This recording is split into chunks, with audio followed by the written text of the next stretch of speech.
ka panipaniwala. Anong problema, Kite? Gon, Killua, umalis na kayo. Umalis na kayo, bilis! Lumayo kayo sa lugar na to!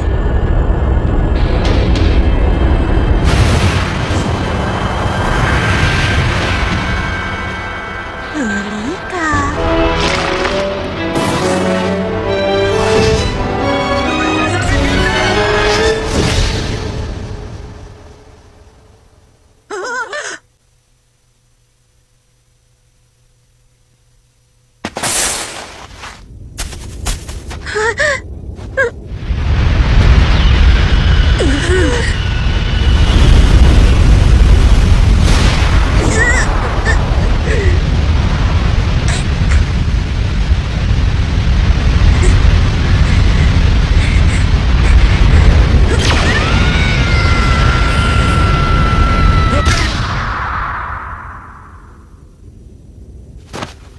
Tama yung ginawa mo, Killua.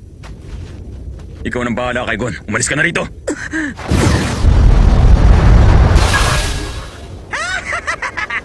Nakuha mo kang tagilid ka na talaga ngayon.